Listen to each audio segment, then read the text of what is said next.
Bonjour, bienvenue à la connaissance de soi-même en français. Aujourd'hui, l'objectif c'est continuer avec notre cours de connaissance de soi-même, conférence numéro 30. Le but de la conférence sera expliquer la méthode pour éveiller la conscience. Il y a deux consciences, objectif et subjectif. On va expliquer de quoi s'agit et comment utiliser la méthode pour finalement éveiller la conscience, trouver la vérité des choses pour soi-même. Rappelez-vous, si vous voulez, suivez-nous comme connaissance de soi-même en Facebook et YouTube. Seulement vous écrivez, vous verrez toute l'information concernante aux conférences de la connaissance de soi-même. Aussi, si vous voulez écouter sur les conférences dans n'importe quelle langue, vous pouvez nous trouver comme Revolution of Consciousness en Facebook. Bien, logiquement, si vous avez des questions, si vous avez des inquiétudes, nous sommes ici pour vous aider. Nous sommes là pour vous aider, pour parler avec vous. Et aussi, si vous cliquez sur la description, vous serez dans notre groupe de WhatsApp où nous partageons toute l'information concernant à la connaissance de soi-même. Donc, commençons. D'abord, l'objectif, c'est connaître comment la conscience est divisée et quelles sont les méthodes pour la libérer et l'éveiller. Si c'est la première fois que vous êtes ici ou vous écoutez sur la connaissance, la conscience est une partie divine qui est dans notre cœur, qui sert pour trouver la vérité, pour développer l'objectif de l'existence, pour vérifier toutes les choses que normalement on écoute sur la TV, l'internet, la radio, tous les moyens de communication qu'il y a. La conscience est une chose, est une partie que nous ne savons pas de quoi ça sert, comment l'utiliser, et comment pratiquer, quelles sont les pratiques, les techniques pour commencer à la développer. Donc ici, on va expliquer le méthode, le comment, les pas, les étapes que n'importe qui doit utiliser pour arriver à ça, pour éveiller la conscience et logiquement venir l'union avec la partie divine personnelle de chaque personne. Alors, nous avons deux types de conscience. Nous avons notre conscience comme l'image le montre. D'accord? Bien. Notre conscience est divisée par deux parties. La première, c'est une partie de lumière qui représente notre 3% de conscience. Et l'autre partie plus grande, c'est la subconscience, représentée pour les 97 d'énergie contaminée, c'est-à-dire l'âme. Ici, logiquement, toutes les personnes sont constituées pour deux parties, l'esprit et l'âme. L'esprit, c'est la partie divine qui habite de Dieu dans toutes les personnes. L'âme est représentée comme l'ego, les défauts, les péchés, les erreurs, toutes les choses négatives que l'humanité a. Logiquement, nous pouvons dire que la partie de lumière, l'esprit, c'est notre conscience objective. Et l'autre partie, nous trouvons la conscience subjective. Si vous réfléchissez en les modes objectifs, c'est quelque chose que nous ne connaissons pas parce que notre conscience dans ce moment est subjective.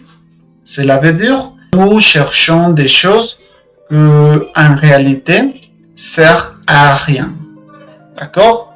Par exemple, je peux lutter toute ma vie pour étudier, pour voyager, mais tout à coup, il y a quelques accidents et toutes les choses, tous les sommeils que j'avais sont perdus. Autre exemple, je peux lutter pour avoir ma famille, la santé très géniale, mais tout à coup, ma partenaire se va et m'abandonne avec quelqu'un d'autre et je suis seul.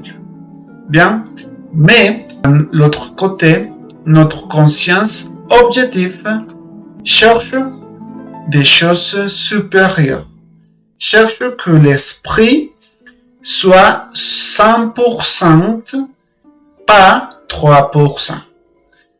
Notre conscience objective seulement est très petite, représentée pour 3%. Et au contraire, notre subconscience est plus grand, représenté pour les 97 de subconscience. On va dire que la subconscience est active tout le temps, n'importe si nous mangeons, si nous travaillons, si nous dormons, la subconscience est active et l'ego. L'ego actue, l'ego parle tout le temps dans la tête. Normalement, nous sentons des émotions négatives. Nous rejetons les autres. Nous voulons seulement des choses matérielles, l'argent, etc. C'est pour ça, mes amis, que il est très urgent de commencer à travailler avec notre partie d'esprit, notre partie divine, parce que elle va nous aider à éliminer l'ego, l'âme, cela veut dire les choses négatives de notre vie, pour unifier et avoir le 100% de sagesse, de conscience, de plénitude mentale. Il faut alors expliquer notre conscience subjective. C'est le 97% des sens piégés dans le moi. Le moi, si c'est la première fois que vous écoutez le moi dans cet terme, cela veut dire notre ego, les défauts, la colère, l'envie, la tristesse, la paresse, l'orgueil, l'arrogance et toutes les choses que nous avons. D'accord? Le moi, c'est le défaut psychologique. Chaque défaut a piégé une petite partie des sens qui représente notre vérité nature. Si on voit l'image, nous pouvons voir que chaque cercle noir a une petite partie de lumière. Si nous commençons à éliminer l'ego, on va libérer la partie des sens que l'ego avait piégé. Pour expliquer ce sujet, je vais poser un exemple. J'élimine mon défaut de la colère, je vais libérer l'essence de la calme. Si j'élimine le défaut de peut-être la jalousie, je vais libérer l'essence de peut-être la confiance en couple. D'accord? Nous pouvons poser beaucoup d'exemples et c'est comme ça. Le défaut, c'est toutes les choses contraires à l'essence. Si nous éliminons le défaut, nous allons libérer l'essence. C'est pour ça qu'on dit que seule la morte, dans ce terme, seule la morte psychologique, libère l'essence. Une plus grande quantité d'essence libérée, plus grande conscience de soi. Je vais récupérer. Si vous commencez dès ce moment à éliminer tout l'ego, toutes les choses qui participent dans votre action, comme travailler, dormir, parler, danser, je ne sais pas, tout l'ego, si vous éliminez une plus grande quantité, le résultat sera que vous allez récupérer une quantité très grande de conscience. Mais, au contraire, si vous jamais éliminez quelques défauts, logiquement, vous n'aurez pas la conscience liberté, la conscience éveillée. Les choses que nous parlons ici sont pour constater, pour vérifier. La connaissance de soi-même est pour expérimenter, pour expliquer. Si vous êtes seulement tranquille avec écouter et pas expérimenter, pratiquer, ça sert à rien. Ici, l'invitation, c'est pour commencer à pratiquer, pour commencer à expérimenter et voir pour soi-même si l'information sert ou sert pas à rien. En effet, on dit que la subconscience, cela veut dire l'ego, le 97% de subconscience, des sens piégés, se manifeste de plusieurs manières. Par exemple, l'inconscience, la subconscience et l'infraconscience. Expliquons l'inconscience. Par exemple, vous marchez avec votre chien. L'action, c'est marcher, boire, du sport, etc., etc. Mais, comme l'image le montre, l'ego continue en parlant. Par exemple, si quelques personnes vous regardent mal, la réaction intérieure est immédiate. Et vous commencez à parler, l'ego commence à parler, à dire mais qu'est-ce que se passe avec cette personne, pourquoi il ou elle me regarde comme ça. Et nous ne savons pas que tout le temps l'inconscience est présente. Bien? Subconscience.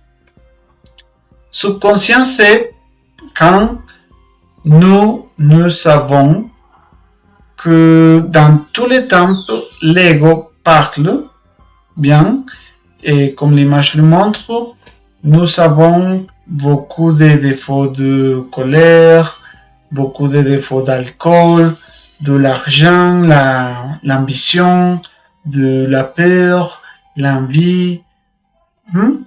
Je sais que vous savez expérimenter ce type de ego, des défauts. Mais nous ne savons pas comment le travailler. Et ici, on va donner la méthode pour travailler sur notre inconscience, subconscience et infraconscience. Infraconscience, c'est quand je sais que l'action, la chose que je vais réaliser va émener des choses négatives. Quand je sais que l'action à réaliser va me blesser ou blesser les autres.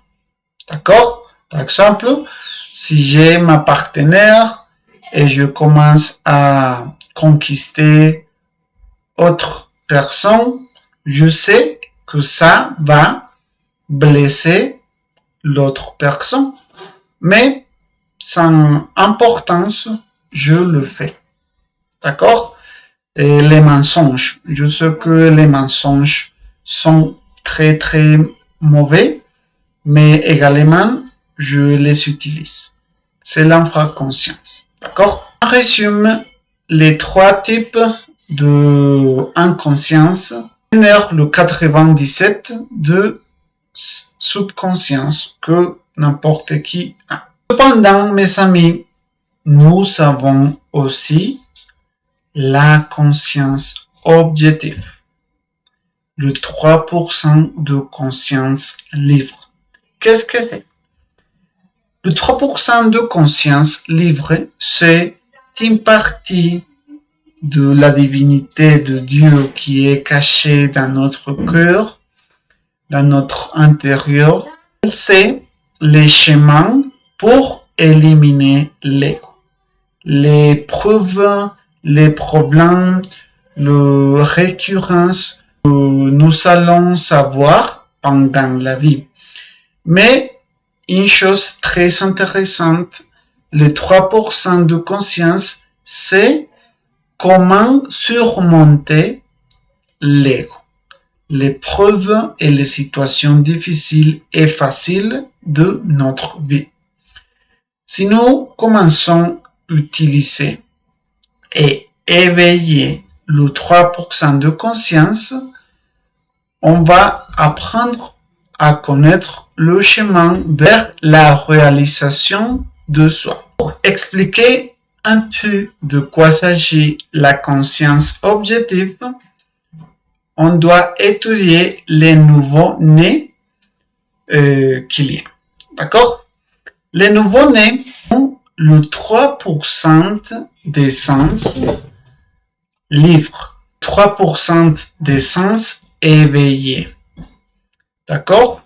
Normalement, l'inconscience que nous avons permet que nous voyons un simple bébé, qu'il sait rien, qu'il est très ignorant, qu'il sait pas de la vie, que normalement, nous voyons que les nouveau-nés sont très faibles, qu'ils ne connaissent pas quelque chose de la vie.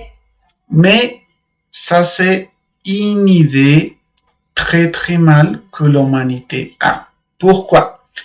Parce que l'essence du bébé, c'est toutes les choses qui sont environ de lui.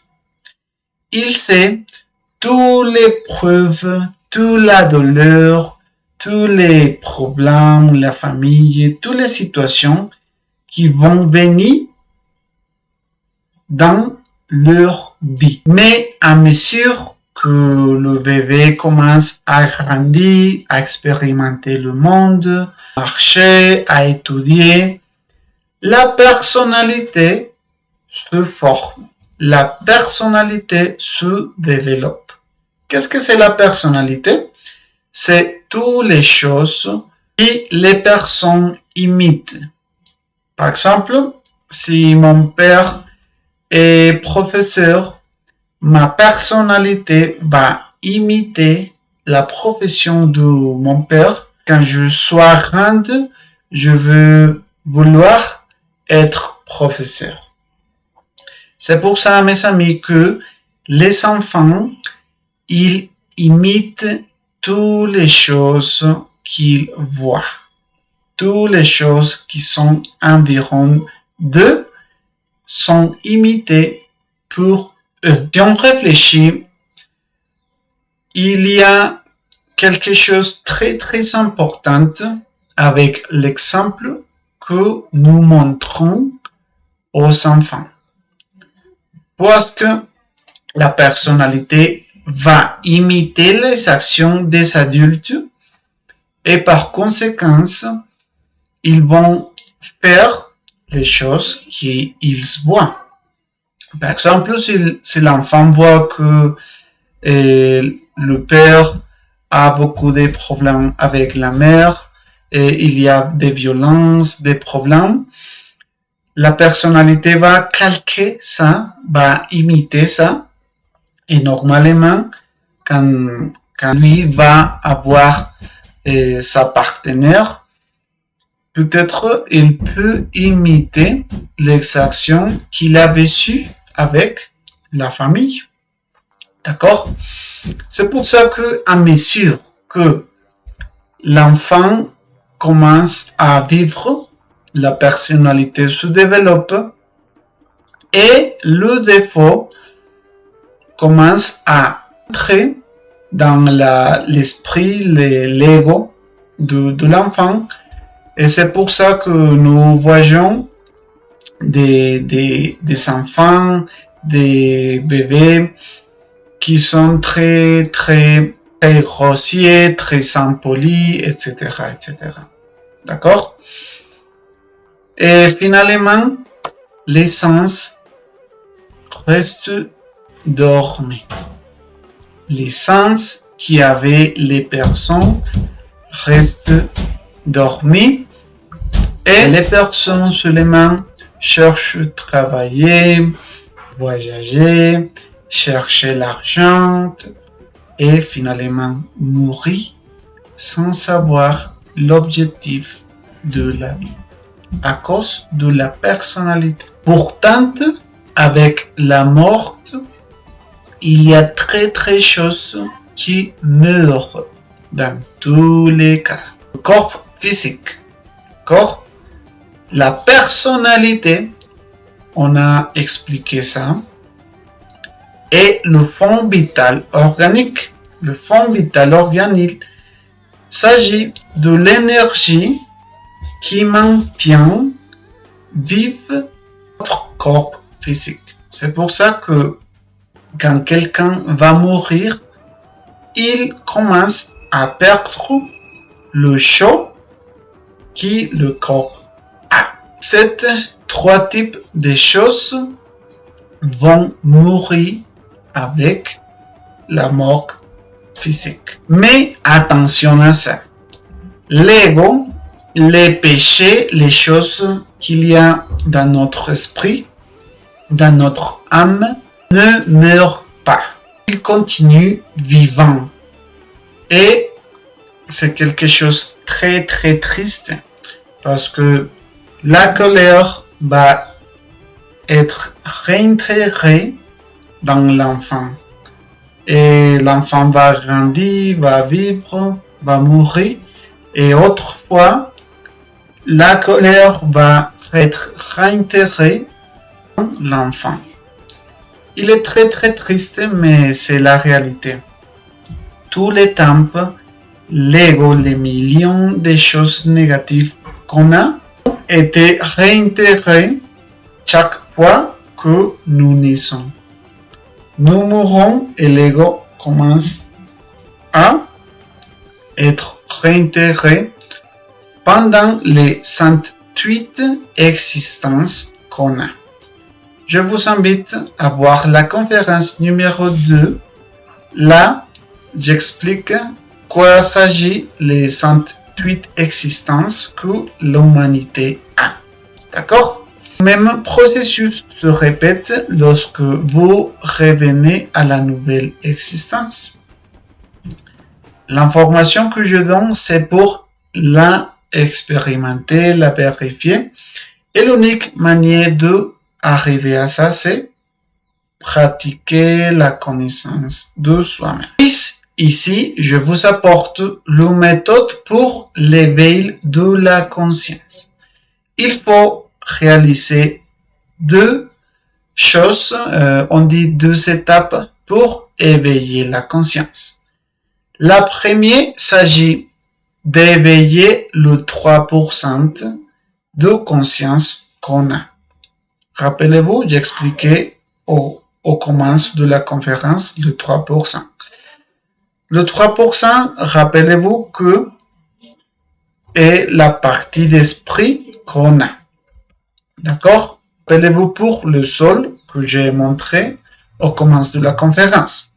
Donc, pour éveiller le 3%, on doit mourir l'ego, éliminer, tuer les choses négatives qu'on a avec l'autobservation. Cela veut dire éliminer la colère, la jalousie, la peur, tout l'ego qu'on a. Puis, on va pratiquer l'unissance spirituelle. Ça veut dire qu'on va chercher partenaire du sexe opposé et on va pratiquer le suprasexe pour trouver la chasteté, la pureté sexuelle, pour créer les corps existentiels de l'être, de Dieu. Et finalement, on va pratiquer le sacrifice pour l'humanité. Cela veut dire donner la conférence n'importe les personnes, n'importe eux. On doit partager la connaissance, enseigner aux autres et comment utiliser ça, les outils pour éveiller. D'accord? Puis, on doit transférer le centre de gravité. Qu'est-ce que c'est ça? Simplement, on doit commencer à transférer le temple que j'utilise pour la personnalité. C'est par exemple, j'adore voir la TV pendant 6 heures. Je veux commencer à quitter le temple pour voir la TV et je vais commencer à pratiquer la connaissance de soi-même. Je peux méditer, je peux utiliser la concentration, je peux utiliser et voir des vidéos de la connaissance, éliminer l'ego, etc., etc. D'accord? La tâche à accomplir, c'est compliqué parce que notre centre de gravité se trouve dans l'ego. Le travail, la famille, les affaires, les études, etc., etc.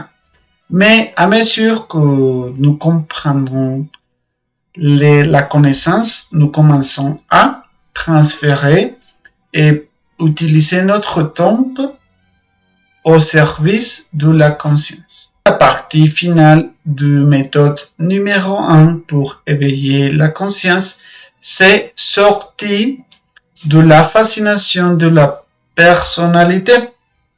On doit étudier des camps. Par exemple, je commençais à trouver l'argent. Qui m'a enseigné à faire ça? Peut-être ma famille, mes amis, les patrons. Vous devez examiner ça. Par exemple, la personnalité.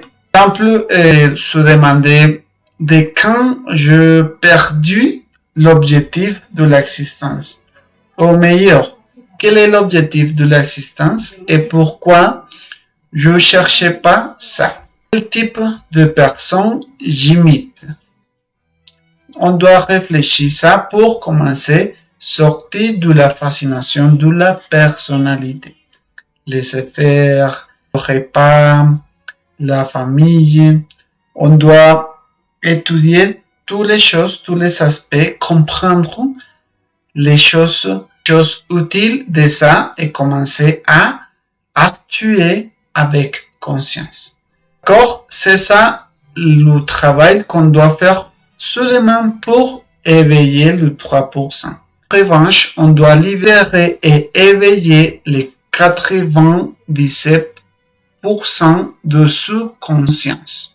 Cela veut dire mourir en soi-même.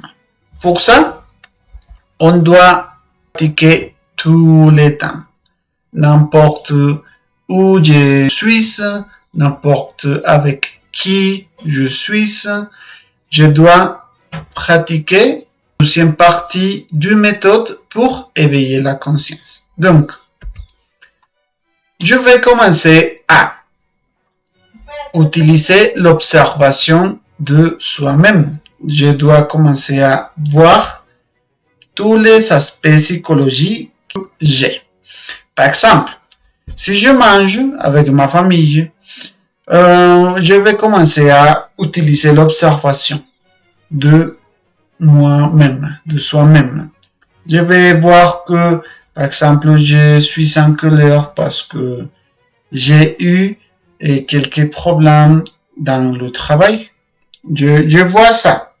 Je commence à utiliser le jugement, la réflexion.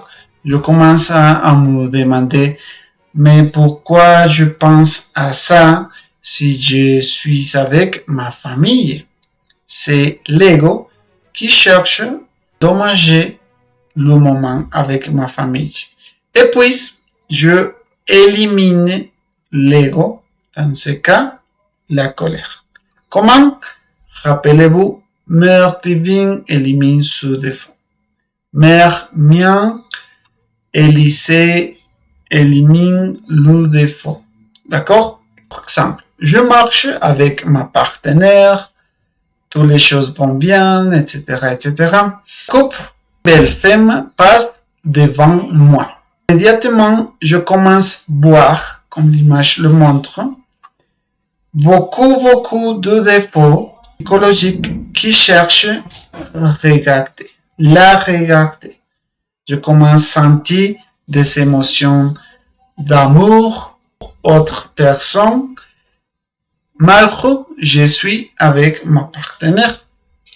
Donc, j'ai fait une petite réflexion. Je pense que je suis un adultère, que ça va m'apporter des problèmes, et puis j'élimine.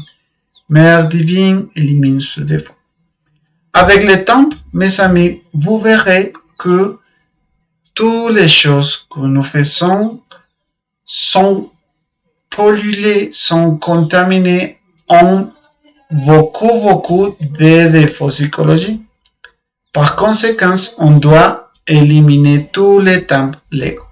Rappelez-vous que à mesure que vous éliminez plus d'ego, de défauts psychologiques, vous récupérez votre liberté, la conscience. Si peut-être vous éliminez pas quelques défauts, la vérité, la conscience, l'essence sera pas liberté. Bien, c'est la tâche à accomplir.